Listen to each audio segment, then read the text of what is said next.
حسد نیکیوں کو کھا جاتا ہے، کما تأکل النار الحطب، جیسا کہ آگ لکڑی کو کھا جاتی ہے۔ اس آیت مبارکہ کی تشریح فرماتے ہوئے مفتی تقی عثمانی صاحب، اللہ حضرت کی عمر میں درازگی نصیب فرمائے، اللہ حضرت کی عمر میں اور ان کے علم میں تقوی میں برکت نصیب فرمائے، انہوں نے فرمایا کہ جس طرح آگ سوکھی لکڑی کو لگنے سے پوری لکڑی جل جائے گی، یا گھاس، سوکھی گھاس ہے اس میں آگ لگنے سے پوری گھاس جل جائے گی، اسی طریقے سے حسد کرنے والا جب حسد کرنے لگتا ہے اس کے تمام نیکیاں جل کر راکھ ہو جاتی ہیں۔ انسان عام طور پر دو طرح سے بیمار ہوتا ہے، ایک روحانی بیماری، دوسری جسمانی بیماری۔ جسمانی بیماری جیسے سردی، زکام، بخار، سر درد، بلڈ پریشر، اگر ان کو وقت مقررہ پر علاج کرایا جائے تو یہ بیماریوں سے شفا بھی مل جاتی ہے۔ بعض دفعہ کہ مومن کے لیے درد سر کا ہونا یا تکلیف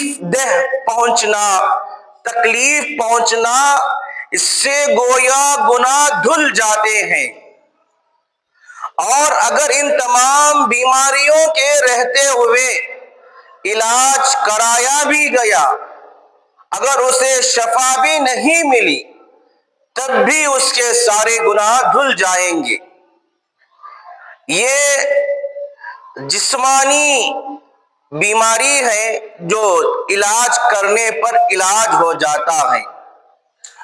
دوسری ایک بیماری ہے روحانی بیماری، جیسے چغلی کرنا، بد زبانی کرنا، بہتان لگانا، غیبت کرنا۔ یہ ایسے مہلک امراض ہیں، جب تک ہم اس کا علاج نہیں کریں گے انسان کو یہ اور گناہوں میں ملوث کرتے رہیں گے، انسان اس کے اندر آگے بڑھ جاتا ہے۔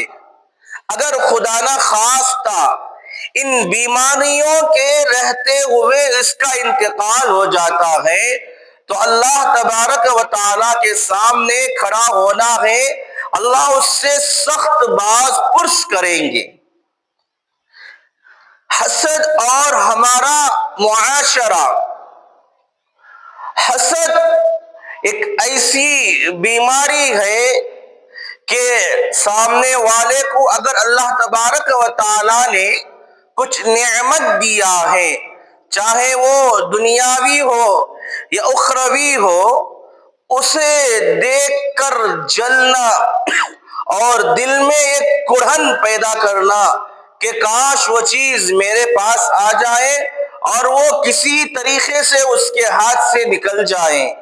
اب جب اسے کوئی تکلیف پہنچتی ہے یہ خوش ہو جاتا ہے، اور جب اسے ترقی اور کامرانی کا سبب کا سامنا کرنا پڑتا ہے یہ آدمی اندر سے پریشان ہو جاتا ہے۔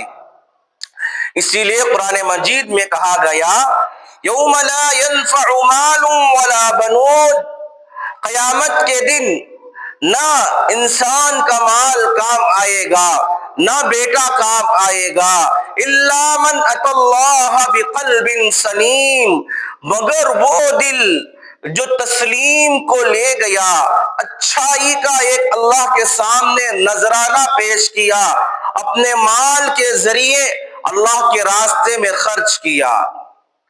حسد معاشرے میں، ہماری سوسائٹی میں اتنا بڑھ گیا ہے کہ سامنے والے کی چیز کو دیکھ کر لوگ حسد کرنے لگتے ہیں، اللہ اس سے ہماری حفاظت فرمائے۔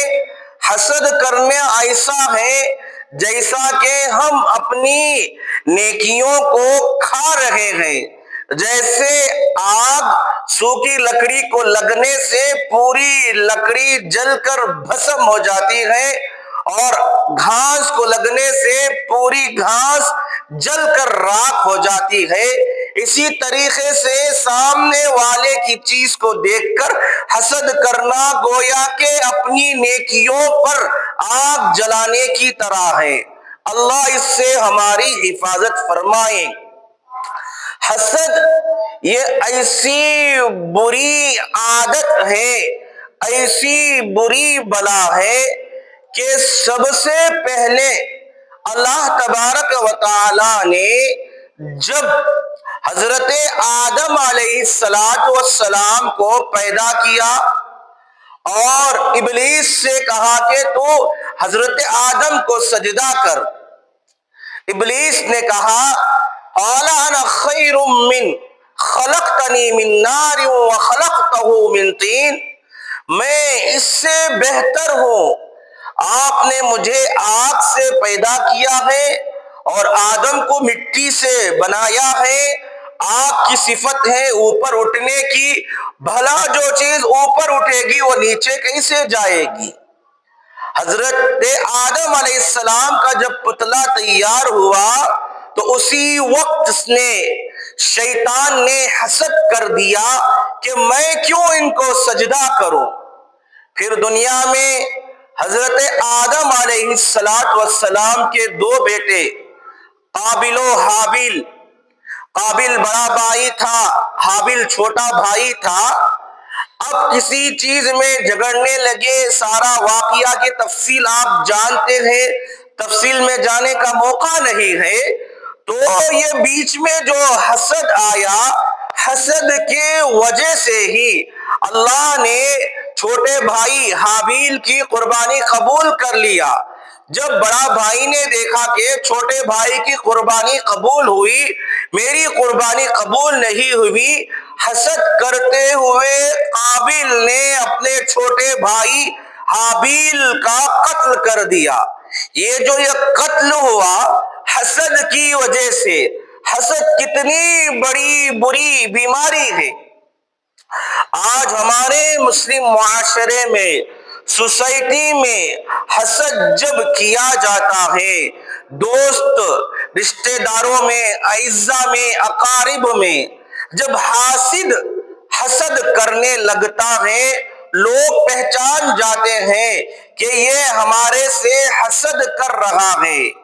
حسد اتنی خطرناک اور مہلک بیماری ہے کہ انسان بچتا ہے، انسان جیسے اس سے نہیں بچتا ہے، خود اپنے ایمان کو لے کر وہ